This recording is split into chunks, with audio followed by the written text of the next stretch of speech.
요한복음 15장 보겠습니다.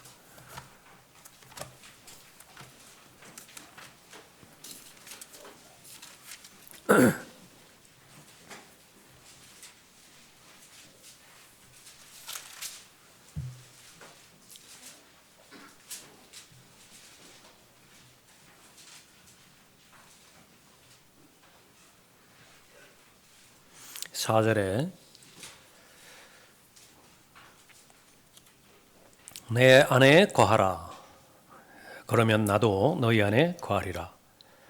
가지가 포도나무에 붙어 있지 아니하면 스스로 열매를 맺을 수 없듯이 너희도 내 안에 거하지 아니하면 역시 그렇게 되리라. 나는 포도나무요 너희는 그 가지들이라. 그가 내 안에 내가 그 안에 거하면 그 사람은 많은 열매를 맺느니라. 이는 나를 떠나서는 너희가 아무것도 할 수 없기 때문이라. 예수님께서 오신 목적은 생명을 주기 위해서 오셨고요. 그 생명 안에 들어있는 그 생명이 실현됨으로 인해서 맺게 되지는 풍성한 열매를 맺게 할 목적으로 오신 것입니다. 그분이 오신 목적이에요. 그분이 오시지 않아도 영원히 살 수 있는 하나님의 영생을 얻을 수 있을 것이냐. 다시 말하면 구약 시대에 율법을 행하는 그 행위를 통해서 그것이 가능하냐. 그것이 가능하다고 한다면 예수님께서 오실 필요가 없습니다. 또 마찬가지로 진리 자체이신 예수 그리스도를 통하여 맺게 되는 참된 자유, 그것은 참된 만족을 말하는 것이고 자신의 창조된 목적을 알고 확인하는 것을 말하는 것이죠.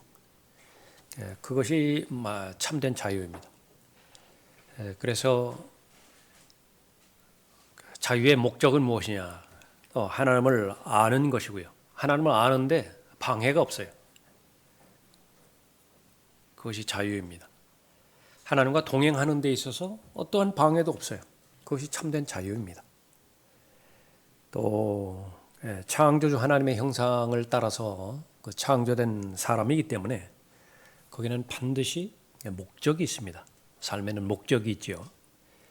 하나님은 하나님의 일이 있듯이요. 그 사람은 사람의 일이 있습니다. 그것은 하나님께서 계획하신 일이고 또 위임하신 일이죠. 그러니까 그 일을 자유롭게 하는 것이 자유예요. 그냥 아무것도 하지 않는 것이 자유가 아니라 그러니까 그것이 바로 하나님의 안에 넣어져 있는 그런 자유죠. 그것을 방해하는 것이 죄입니다. 죄는 즉각적으로 절대적인 하나님의 권위를 부인하게 만드는 것인데 그것은 상대적 권위를 그 옆에다 둠으로 인해서 가장 실제적으로 그 죄의 그 역할을 담당하게 되어지죠. 하나님 부인하라는 것이 아니에요. 하나님도 권위가 있지만은 다른 것에도 권위가 있다. 성경도 권위가 있지만은 그러나 다른 경전이라든지 다른 철학이라든지 다른 사상 여기에도 권위가 있다. 그렇게 말하는 것이죠. 그럼 그 결과는 이제 권위가 없어집니다. 말은 하지는 않았지만 모든 것이 이제 자기가 권위가 되는 거예요. 최종 권위가 하나님이 권위가 되는 것에서 배제돼서 자기가 권위가 되는 것입니다. 그 즉시로 비교하게 되는데요. 다른 사람과 자신을 비교하게 되어지는데 다른 사람이 자기보다 못하게 되어진다고 한다면 교만해지게 되어지고 또 다른 사람이 자기보다 좀 월등하다고 그렇게 여겨지면 아주 비굴해지는 것입니다. 그러니까 열등감에서 벗어나지 못하게 되는 것이죠. 교만과 열등감 모두가 다 자유를 잃어버리는 것입니다.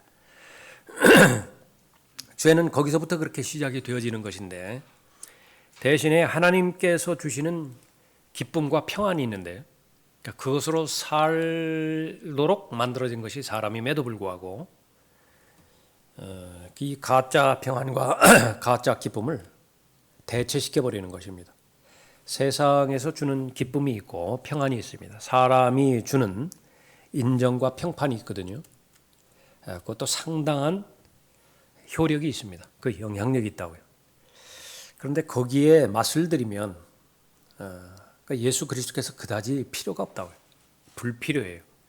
실제로는 세상의 수준은 안정과 평안과 화평 이것을 누리는데 조금 더 누렸으면 좋겠어요. 더 많이 가졌으면 좋겠어요. 그 본질의 중심은 세상입니다. 변하지 않아요. 그런데 그것을 예수 그리스도라고 하는 기도의 중보자 그분으로부터 도움을 받았으면 좋겠어요. 그러니까 결코 예수 그리스도 안에 있는 기쁨과 예수 그리스도 안에 있는 평안 그것을 원하는 것이 아니에요. 여전히 육신으로 말미암는 기쁨, 세상이 출처가 되어지는 기쁨, 돈의 매력 이런 것을 원한다고요.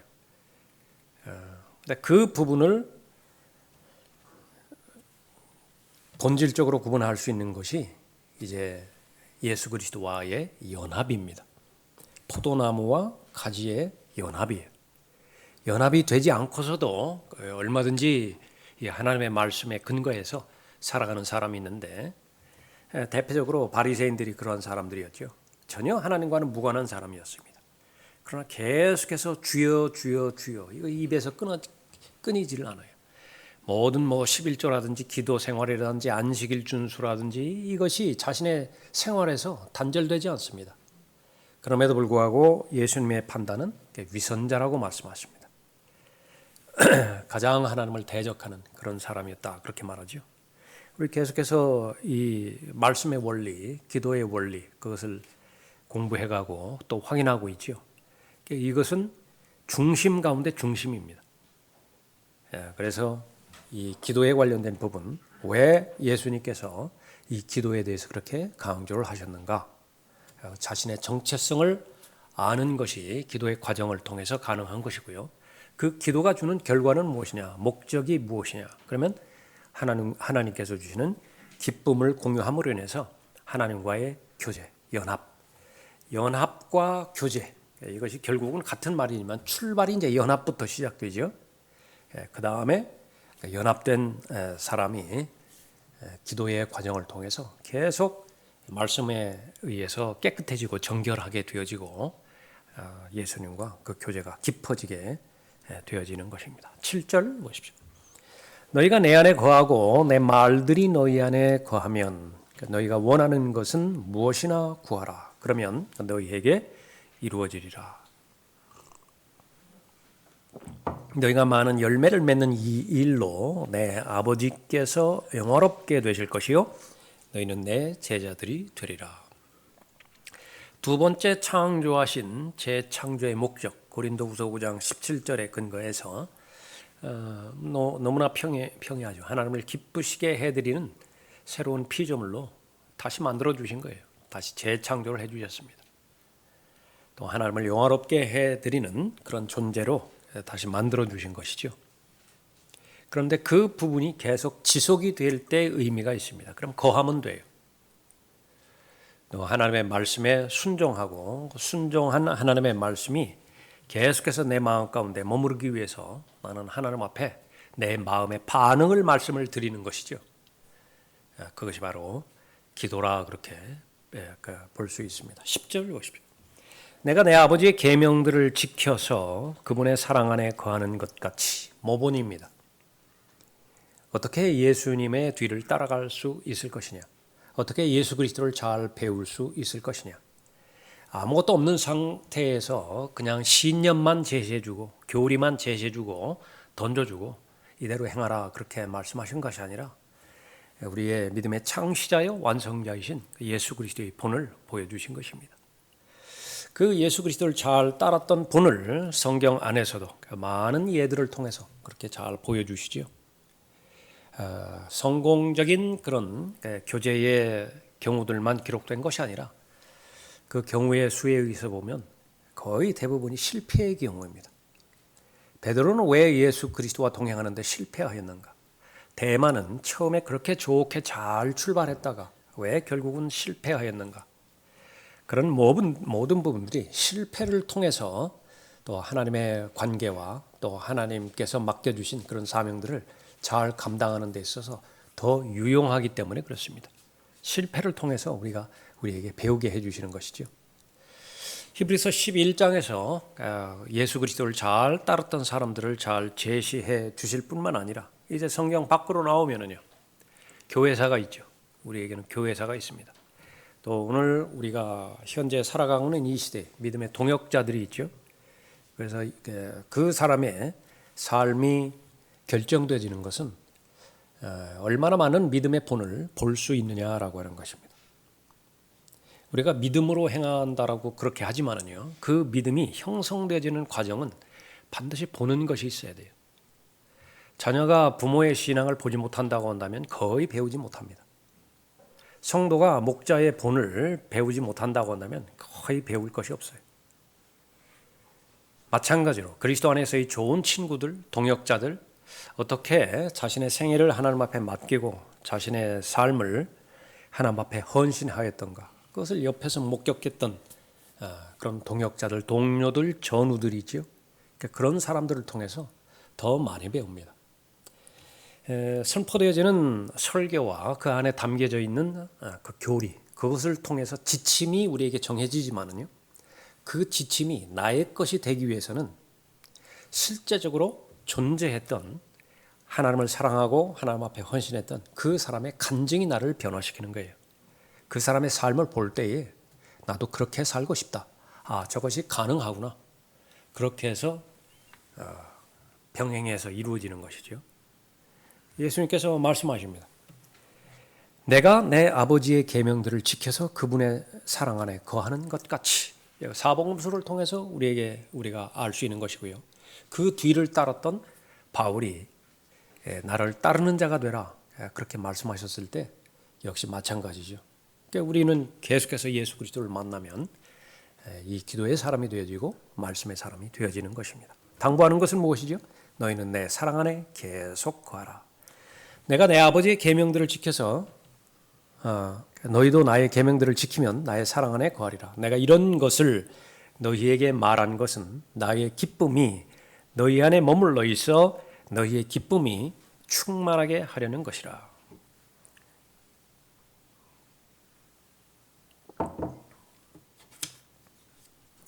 대전제로 말씀하신 것이 이 세상에 대해서 대전제로 말씀하셨습니다. 이 세상은 악한 세상이라고 한마디로 규정지었어요. 죄로 말미암아서 이 세상은 이미 운명지어졌어요. 하나님의 심판의 대상입니다. 현재 있는 하늘들과 땅, 그 의미는 무엇이냐? 불태워지기 전까지 그냥 보류되었을 뿐이에요. 다른 그림으로 말한다고 한다면 처음에는 그렇게 아름답게 좋은 목적으로 그렇게 건설되었을지 모르지만 중간에 사고로 인해서 배가 두 동강이 난 거예요. 이미 반은 지금 물속에 잠겨져 있고요. 지금 반은 계속해서 물속으로 침몰되어져 가고 있습니다. 그것이 세상이에요. 그런데 왜 계속해서 즉각적으로 배 꼬리까지 다 침몰되지 않는 것이냐?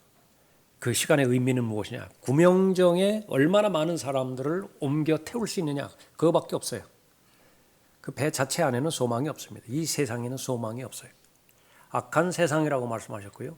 세상 안에 있는 사람들을 위해서 예수님께서 기도하셨지, 혼의 구원을 위해서 기도하셨지, 세상 자체를 위해서 기도하지 않으셨다라고 하는 사실을 알 수 있는 거죠.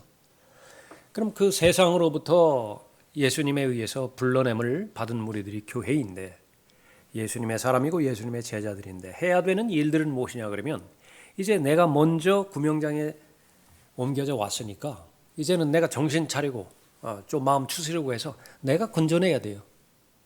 내가 건져낸. 그런데 배는 어떻게 되는 거죠? 계속 밑으로 빠져들고 있죠. 그것을 거슬러서 끌어당겨야 되는 것입니다. 세상의 풍조와 맞서서 거슬러서 반대 방향으로 갈 수 있어야 되는데 역행이에요.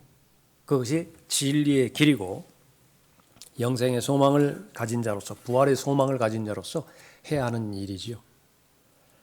거기에는 반드시 충돌이 있게 마련입니다. 충돌이 있게 마련이죠.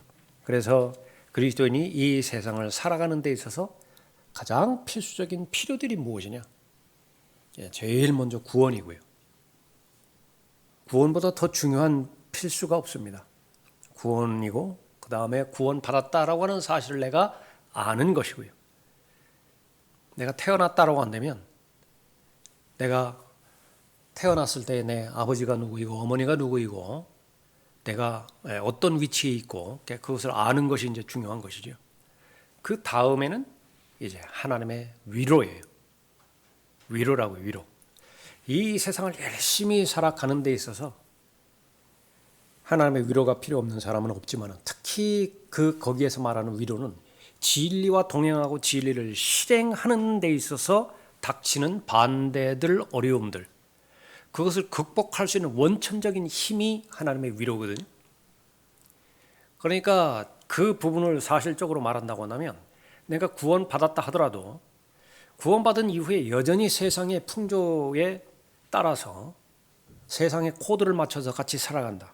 거기에는 땀을 흘려야 이 세상에 존재하죠. 유지하죠. 거기 열심히 살아가야 되죠. 세상 사람들로부터 갈등 가운데서 상처를 받지 않는 사람은 없죠.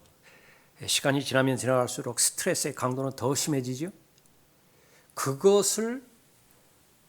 그것에 대한 완화의 작용으로서 위로를 원한다고 한다면 매번 말씀드리지만 굳이 예배당에 올 필요는 없어요. 절에 가도 되고요. 성당에 가도 되고 남녀 호랭개교를 계속해서 반복적으로 주문을 외워도 됩니다. 아니면 자기를 믿어도 돼요. 여기에서 분명하게 명시한 하나님의 위로와 또 예수님의 기쁨이라고 하는 것은 예수 그리스도의 뒤를 따르는 데 있어서 다시 말하면 창조의 목적대로 거듭난 하나님의 자녀의 삶의 목적대로 실행하다가 부딪히는 반대들이 있어요. 그것은 베드로가 강조한 것처럼 자기 죄 때문에 부딪히는 고난이 아니에요. 고통이 아니에요. 자기 게으름 때문에 이 세상에 적응하지 못해서 도태됐기 때문에 닥치는 그런 어려움이 아니에요. 거의 대부분 그런 것들을 예수 그리스도와 엮어버리는 것이 라오디케아 교회입니다. 교회 다니는 것 때문에 삶이 어렵다는 것이죠. 전혀 그렇지 않아요.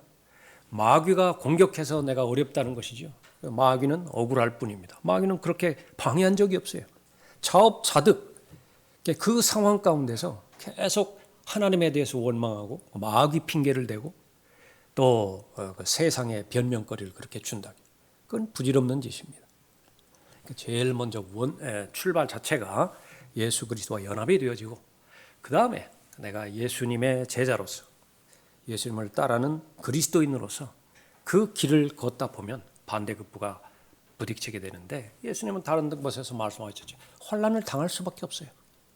내가 하나님처럼 살고 내가 거룩하니 너희도 거룩하라라고 하는 그 기준대로 살려고 했을 때에 박해는 필수적이라고 말씀하셨어요. 그때에 필요한 것이 무엇이냐? 기쁨이에요. 그것을 극복할 수 있는 기쁨. 그대로 그 본질을 말씀하고 있는 것이죠. 11절 다시 보십시오. 내가 이런 것을 너희에게 말한 것은 나의 기쁨이 너희 안에 머물러 있어 너희의 기쁨이 충만하게 하려는 것이라. 구체적으로 기도에 관련돼서 이제 성령 하나님을 보내주셨죠. 성령 하나님께서 보내주신 목적, 이번에 이제 기도에 관련돼서 공부를 하면서 나의 기도를 돕기 위해서 보내셨다. 그렇게 결론을 내리시면 아주 쉽습니다. 왜냐하면 나는 본래적으로 기도할 수 없어요. 기도에 대해서 배우지도 못했고요. 어떻게 기도해야 하나님을 기쁘시게 해드리고 또 하나님께서 그 기도에 응답하시는 것인지 저는 모릅니다. 그러니까 기도는 반드시 배워야 돼요. 그 교리 가운데서 기도의 교리가 있는 것이죠. 그것을 성령 하나님께서 가르쳐 주시지 않으면 알 수가 없는 것입니다. 성령께서 오시는 그 목적, 그것은 바로 나에게 절대 진리가 되게 하기 위해서, 돕기 위해서 오신 것이죠. 성령 하나님이 없이 성경을 잘 알 수 있습니다. 얼마든지 체계적으로 잘 전달할 수도 있고요. 얼마든지 거기에 대해서 논평할 수도 있습니다. 비평할 수도 있고 하나님의 말씀에 대해서. 그러나 최종적으로는 그 말씀이 마음 안에서 일을 해야 되는데 그건 불가능해요. 그건 성령 하나님이 없으면 불가능하다. 성령에 의하지 않고는 예수를 주라고 시인할 수 없다고 하는데 그러면 이 마태복음에 나와 있는 주여 주여라고 부르는 사람은 뭐예요? 얼마나 많은 사람들이 예수여 예수여 주여 주여 그렇게 부르고 있습니까? 구원받지 못하고서도 얼마든지 그렇게 할 수도 있어요. 문제는 무엇이죠? 마음의 변화를 통해서 실제 성령의 역사, 하나님의 역사가 그 마음 가운데서 이루어졌는 것인가? 성령께서 진리로 인도하신다라고 하는 것은 잘 깨닫게 해주시고요, 이해되게 해주시고, 그 과정은 성경을 성경으로 비교해서 말씀하시는 것입니다. 그것이 하나님의 방법이에요. 성령 하나님의 방법이라. 그러면 이제 올바로 잘 분별할 수 있습니다. 하나님의 말씀을, 진리의 말씀을 올바로 나누어서 잘 적용할 수 있게 되어지죠. 그럼 거기까지는 다 됐어요. 이제는 나의 믿음을 가지고 그 말씀을 내 마음에 심으면 되는 것인데, 거기에는 최종적인 단계에서 인내가 필요합니다. 인내가. 말씀이 열매 맺지 못하도록 방해가 되어지는 많은 다양한 요소, 구체적인 요소들을 자상하게 말씀해 주셨죠. 우선 욕심과 욕망들입니다. 돈에 대한 사랑이고요. 또 이 재물에 대한 그 욕심, 마음의 염려, 그런 것들은 아무리 성경을 잘 이해하고 또 체계적으로 시간을 투자해서 공부했다 하더라도 열매로까지 연결은 안 돼요. 그러니까 그런 그 부분들이 성령 하나님께서 제시해 주셨을 때에 버릴 수 있는 용기가 필요합니다. 그 버려야 돼요. 뽑아내 버려야 된다고요. 아무리 지금 그럴듯하게 보이는 또 아주 윤기가 있는 그런 그 식물이라 하더라도 그것이 잡초이라고 판명이 됐을 때는요, 그 뿌리채 뽑아서 던져버려야 돼요. 그러니까 그 기운이 실제로 곡식이 열매 맺지 못하도록 기운을 다 빼앗아가 버리는 것입니다. 그 다음에 이제 나머지 부분은 이제 인내입니다. 구원은 단번에 이루어지는 하나님의 선물이지만 그 이외에 거의 모든 것들은 바로 계속 반복해야 돼요. 그래서 하나의 그림을 본다고 한다면 콩나물 시루입니다. 요즘은 그런 거 잘 보기 힘들지만은 그 무슨 이렇게 그릇에다가 항아리 같은 데다가 콩나물 이렇게 얹어놓고 계속 매일마다 물 주죠. 그리고 덮어놓죠. 보자기로. 어제하고 오늘하고 다른 것이 없다고요. 오늘하고 내일하고 다른 것이 없어요. 그러나 일주일 만에 온 아들이 보면 부쩍 자랐다고 그렇게 본다고요. 그런 것이에요. 또 하나님의 말씀 가운데서 그 부분을 잘 말씀하셨고요. 속에서 일어나는 일이기 때문에, 마음 안에서 일어나기 때문에, 그러니까 이 곡식이 뿌리 내렸을 때 땅 속에서 일어나는 일이기 때문에 어떻게 변화되는지는 몰라요. 그러나 어느 날 땅 위로 뚫고 올라오는 거예요. 싹이 나고 꽃이 피고 그다음에 열매를 맺게 되어지는 것이죠. 그러니까 그 과정이 우리에게는 반드시 필요한 것입니다. 그러니까 그 목적으로 그 과정이 처음부터 끝까지의 그 기도의 과정인데, 그 기도를 돕기 위해서 성령 하나님께서 오신 것입니다. 로마서 8장 보십시오.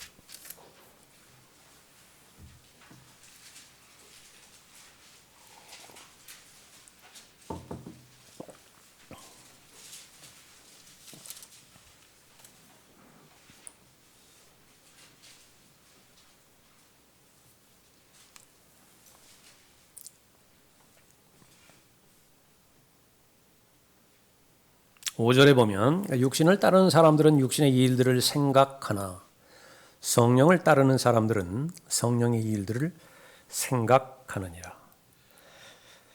처음에 그렇게 그 생각, 어떤 동기에서 생각하는 것이냐, 그 출발은 나중에 결말은 극과 극이지요. 그래서 그 생각의 중요성, 이 부분입니다. 결국은 마음입니다. 어떤 마음으로 어떤 생각을 하는 것이냐라고 하는 그 부분입니다. 14절에 무릇 하나님의 영으로 인도함을 받는 이들은 곧 하나님의 아들들이니라. 그래서 하나님의 영으로 인도함을 받는 이들이 곧 하나님의 아들들이라고 그렇게 정의를 해놓았습니다. 그래서 하나님의 자녀는 성령에 의해서 거듭나고 그것이 시작이고요. 그 이후에도 거기에 중단됨이 없이 계속해서 성령 하나님의 인도함을 받는 것이 구원의 확신이에요. 구원받는 것은 순간적으로 일어나는 것이지만 내가 구원받았다라고 하는 것을 아는 것은 열매를 통해서밖에 알 도리가 없습니다. 아무리 성경에 관련된 구절들, 그것을 구원의 확신에 관련된 구절들을 암송하고 있다. 요한일서 5장 11절 12절이라든지 요한복음 1장 12절이라든지. 근데 지금 내가 지금 하나님과의 교제가 단절이 돼 버렸어요. 지금 죄 가운데 연루되어 있습니다. 속으면 안 돼요. 그 사람에게 구원의 확신이 없어요. 아무리 달달달달 외운다 하더라도 그 교리를. 구원의 확신이라고 하는 것은 반드시 기쁨과 연관이 되어 있습니다. 확신 있는 사람은 기쁨이 없겠어요? 죄 문제가 해결됐는데 무슨 기쁨이 있어요? 예. 오히려 반대로 계속 회의를 줍니다. 의심을 넣어줘요. 마귀가 고소하는 거예요. 그때 내가 영접한 거? 그거 가짜야. 분위기에 따라서 그렇게 한 거야. 두 번째 영접한 사람도 있고 세 번째 영접한 사람도 있다. 그러니까 왜 그런 것이냐? 지속적으로 내가 예수 그리스도와 연합이 이루어졌다고 한다면 지속적으로 교제를 통해서 성장하고 자라가야 되는 것인데 그게 단절돼 버렸어요. 그렇게 되어진다라고 한다면 내가 성령에 의해서 거듭나고 그 거듭난 하나님의 자녀로서 지금 계속 하나님과 교제하는 것이 확신이 돼야 되는데 그 확신이 없어요. 그럼 어떤 확신으로 사는 것이냐? 그러니까 종교적인 신념으로 대체해서 그렇게 살아가고 있는 것입니다. 이건 아무도 설명해 주지 못해요. 본인만 아는 것입니다. 본인만. 근데 그것을 돕는 것이 바로 성령 하나님께서 오신 목적입니다. 다시 보십시오. 14절에 무릇 하나님의 영으로 인도함을 받는 이들은 곧 하나님의 아들들이니라. 세 종류의 사람이 있음을 우리 다시 한번 확인합니다. 첫 번째, 그 사람 구원 받았어요. 분명합니다. 누구의 관점에서 봤을 때? 하나님의 관점에서 봤을 때. 근데 본인이 구원 받았는지 몰라요.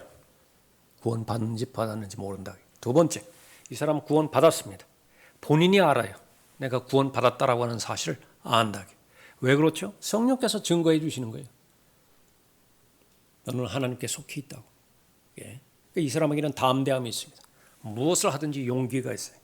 하나님께서 지켜보고 계시고 하나님께서 함께 하시는가 그러죠. 마지막 세 번째 사람. 구원받은 적이 없어요. 근데 본인이 구원받은 것으로 오해하고 있습니다.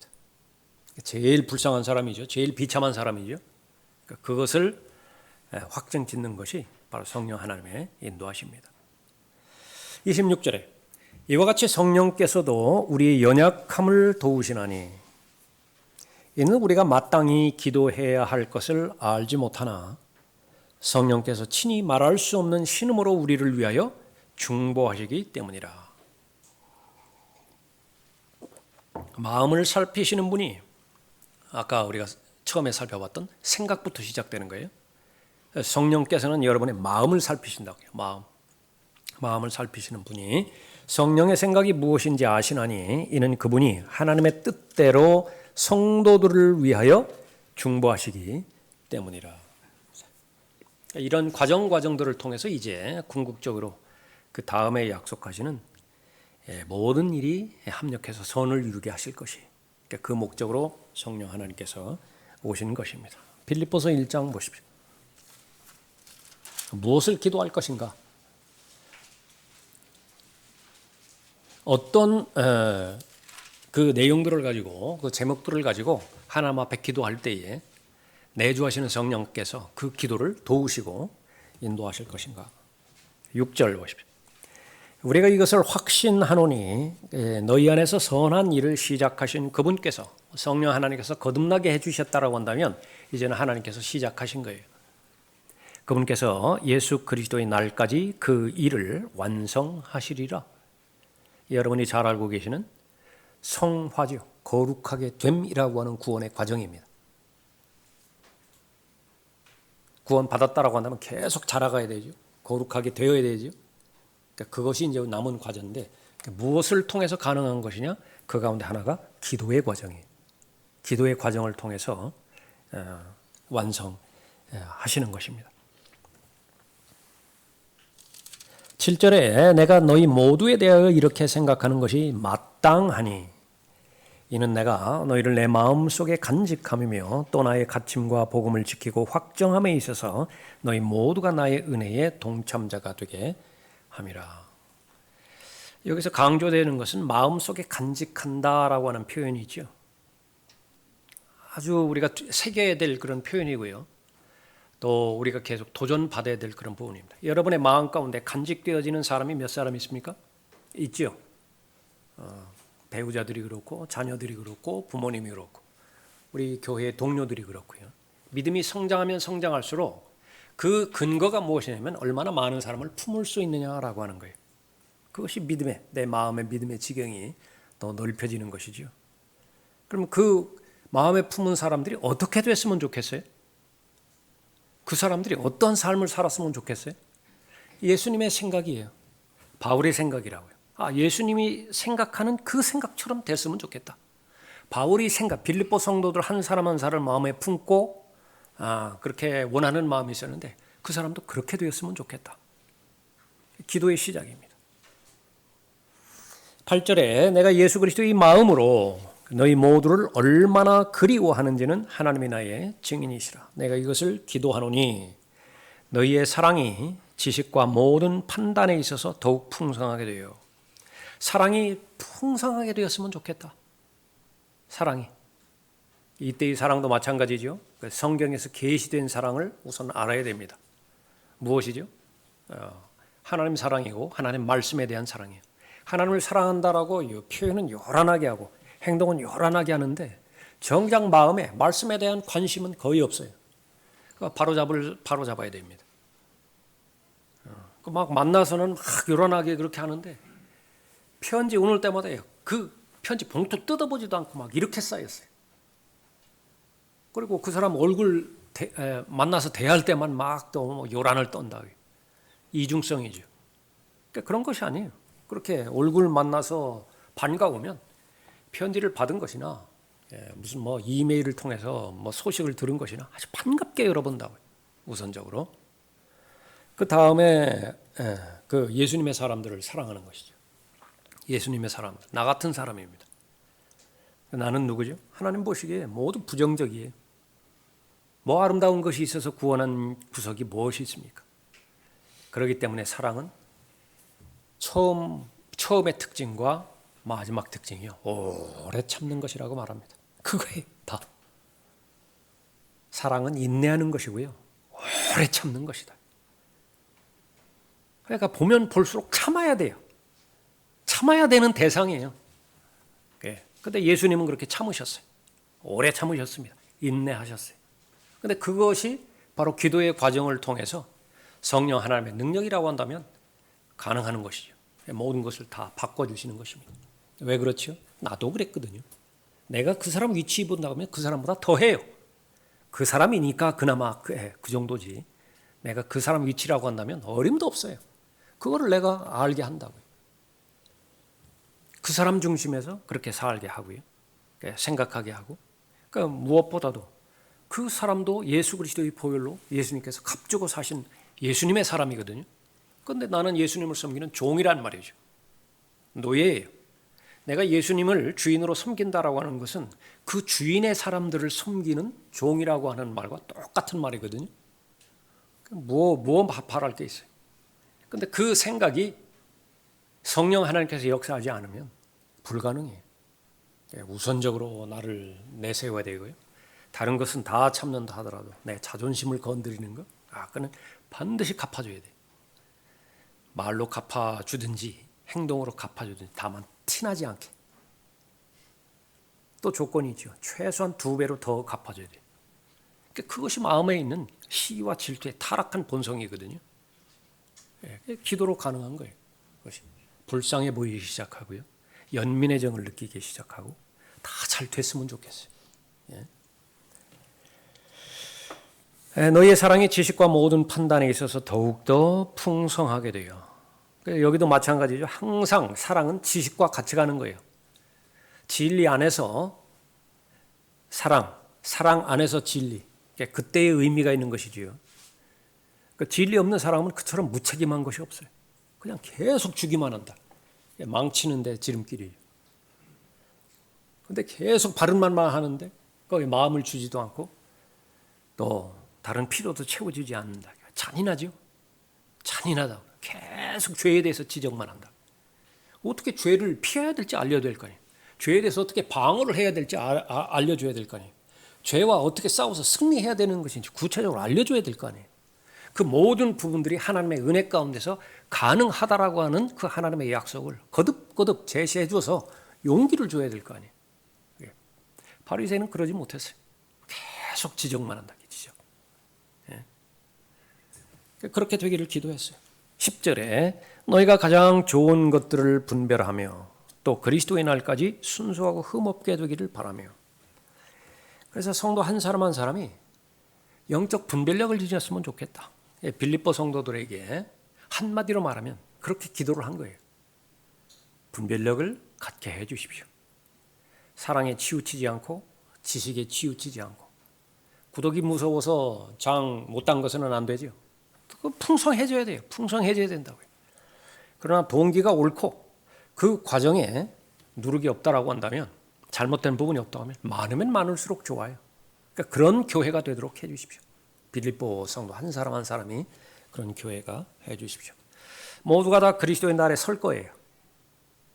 하나님께서 그 구원의 역사를 시작한 대상들이라고 한다면 한 사람도 예외 없이 모두 하나님의 보좌에, 그리스도의 심판석에 서게 되겠죠.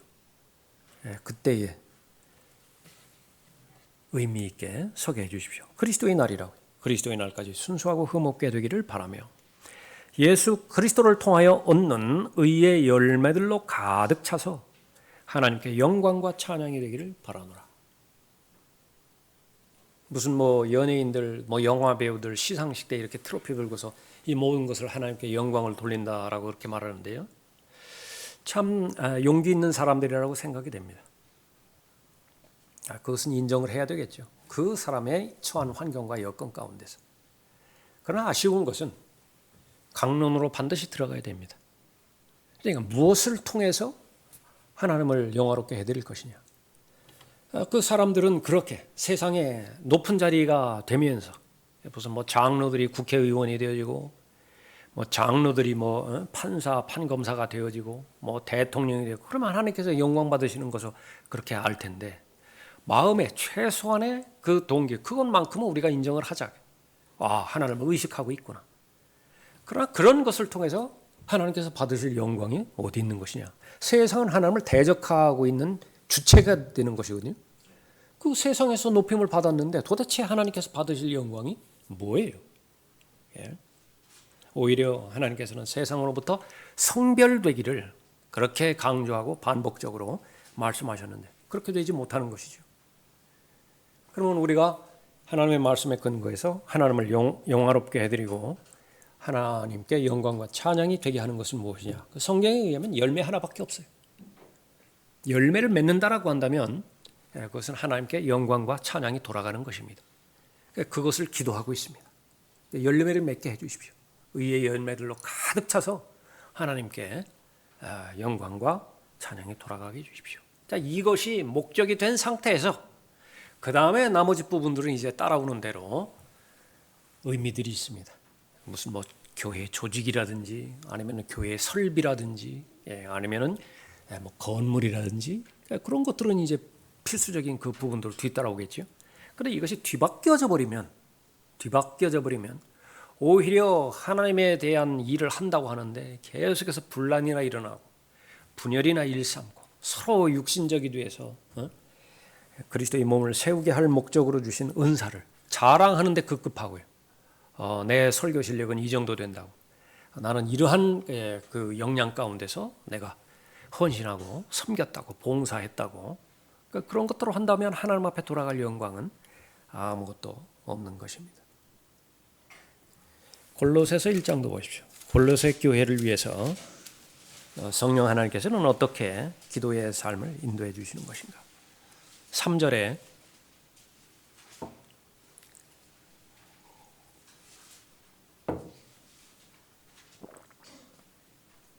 우리가 항상 너희를 위하여 기도할 때에 하나님 곧 우리 주 예수 그리스도의 아버지께 감사하는 것은 그리스도 예수를 믿는 너희의 믿음과 모든 성도에 대한 너희의 사랑을 들었으며 또 하나님 앞에 그 사람에 대해서 기도하는데 변호인의 기도가 있고요. 검사의 기도가 있습니다. 검사의 기도는 될 수 있으면 안 하는 거예요. 그 사람을 이렇게 바로잡아 주십시오. 그 사람의 잘못을 이제는 중단시켜 주십시오. 예. 우리 동역자들 안에서 하는 기도를 말하는 거예요. 제일 먼저 해야 되는 것은 감사예요. 하나님의 섭리가 아니었다고 한다면 그 사람의 관계가 형성이 되지 않는 것입니다. 우리가 그 사람에 대해서 생각해야 될 것이 있다고요. 마땅히 생각해야 될 것이 있습니다. 우선적으로는 나에게 호의를 베푼 사실들에 대해서 생각해야 돼요. 그거 잊으면 안 됩니다. 그 사람이 나에게 최선을 다해서 선대했던 부분이 있죠. 내 기준에서는 그 사람이 진짜 그 사람이에요. 그때가 진짜 그 사람이라고요. 하나님께서 그 사람을 구원하여 주셨고 또 그 사람이 하나님 앞에 그 마음을 드렸고요. 그 하나님의 사람이잖아요. 감사한 거예요. 자녀들에 대해서도 그 제일 먼저 오는 것이 부족한 것부터 이렇게 보여지는 것이 인지상정일 것입니다. 못마땅한 그 부분들이 먼저 보여진다. 그럼 누구의 기준에서 못마땅한 것이냐? 그 한층 양파 껍질 하나 둘 받쳐 넣어 보면요.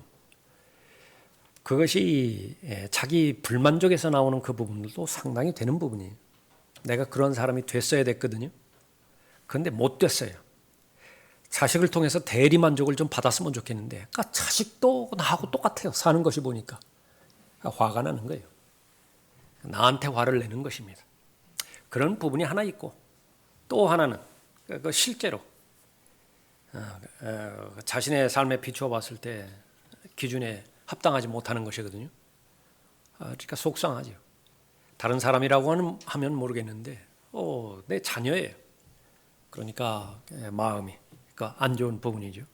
그런 모든 부분들을 다 포함해서 과연 그 동기가 예수님의 마음이라고 한다면 여러 번 우리가 살펴봤던 것처럼 아버지의 마음과 환자를 고치고자 하는 순수한 의사의 마음이라고 했다면 호되게 책망해야 돼요. 지적해야 됩니다. 언제까지 그렇게 정신 못 차리고 그렇게 살 것이냐고. 그런 세우려는 데 목적이 있으니까. 그래서 제일 먼저 우리는 변호인의 기도를 할 수 있어야 됩니다. 그 사람의 처지를 형편을 고려해 주십시오. 그러나 그 사람이 얼마만큼 그 동기적으로 지금 행함으로 따르지는 못하지만은 그 마음 가운데서 하나님을 사모하고 또 하나님의 일에 대한 그 열정을 그렇게 품고 있습니까? 그 계기를 마련해 주십시오. 그렇게 또 그렇게 말씀드릴 수 있죠. 그 내용입니다. 감사하는 거예요. 5절에 너희를 위하여 하늘에 쌓여 있는 소망 때문이니 이 소망은 너희가 전에 복음의 진리의 말씀 안에서 들은 바라. 복음에 합당한 삶을 살게 해 주십시오. 누구를 기도하든지 성도의 유업의 동참자의 합당한 삶을 살게 해 주십시오. 9절에 보십시오. 이런 연유로 우리도 그것을 들은 날부터 너희를 위하여 기도하고 간구하기를 그치지 아니하노니 곧 너희가 모든 지혜와 영적 지각 안에서 그분의 뜻을 아는 지식으로 충만케 되어 성경 공부의 목적이죠. 설교의 목적입니다. 성경 읽기와 성경 묵상의 목적이 무엇이죠? 하나님의 뜻을 아는 것입니다. 하나님의 뜻을 아는 데 있어서 전제적인 부분이 not my will, 내 뜻대로 마시고 기도의 과정이라고 우리가 살펴봤었죠. 기도의 큰 과정은 하나님의 뜻을 알아가는 과정인데 거기에는 상당히 많은 부분 내 뜻이 거기가 포함이 되어 있어요. 그 내 뜻과 하나님의 뜻이 동의가 되어지고 일치가 되어지고 조화롭게 되어진다고 한다면 그건 너무나 분명하죠. 그러니까 그대로 진행이 되어지는 것입니다. 그러나 예수님의 경우에서조차도 예수님의 뜻과 아버지의 뜻과 충돌이 되어지는 경우가 있어요. 그런데 그것을 어떤 과정을 통해서 알게 되느냐. 기도 과정 외에는 불가능해요. 겟세마네에서 그 고뇌의 기도를 통해서 나의 뜻, 하나님의 뜻, 아버지의 뜻 그것을 알게 됐거든요. 이제는 알았죠. 아버지의 뜻을 알았어요. 그랬더니 어떻게 했습니까? 아버지께서 주시는 마음의 평안이 예수님의 마음을 가득 채우신 거예요. 자, 이제 일어나자. 이제 기도 끝났어요. 기도 끝났어요. 더 이상 기도 부탁하지도 않습니다. 알았으니까. 그러니까 그것이 바로 기도의 능력인 것이죠. 다시 보시죠. 그분의 뜻을 아는 지식으로 충만케 되어 10절에 주께 합당히 행함으로 모든 일에 기쁘시게 하고 선한 일마다 열매를 맺고 하나님을 아는 지식이 자라가며 또 그분의 영광의 힘을 따라 모든 능력으로 강화되어 기쁨으로 모든 인내와 모든 오래 참음에 이르러 우리를 빛 가운데서 성도의 유업의 동참자가 되기에 합당하게 하신 하나님께 감사드리기를 원하노라. 긴 문장이지만 이 단어 하나하나만을 여러분의 마음에 품고 기도하시면 돼요. 딱딱 끊어서. 하나하나 있잖아요. 여기. 선한 일마다 열매를 맺게 해주십시오. 이것이 성령께서 말씀을 통해서 여러분에게 기도를 인도하시는 과정이고요. 그 다음에 하나님을 아는 지식이 자라가게 해주십시오. 그대로 말씀을 들을 때 성령께서 중보하시는 기도예요. 이 기도는 반드시 하나님께서 응답해 주시는데 이거는 직접적으로 하나님의 뜻 가운데서 드리는 기도이기 때문에 그렇습니다. 그 기도는 반드시 들어주세요. 기도의 응답에 대한 약속이기 때문에 그런 것이죠. 오늘 계속해서 기도 우리가 살펴봤는데 그것은 그냥 기도 어떤 많은 주제 가운데서 한 일부분을 차지하는 것이 아니라 그 믿음의 본질이라 그렇게 볼 수도 있습니다. 하나님의 평안 또 예수님의 기쁨 그것이 없이는 이 악한 현 세상을 거슬러 올라갈 수도 없고요.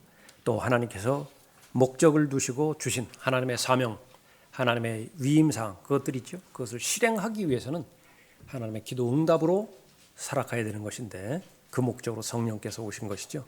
무엇을 통해서 성령께서 기도하실 것이냐 여러분이 알고 있는 지식입니다. 자, 오늘은 여기까지 하겠습니다.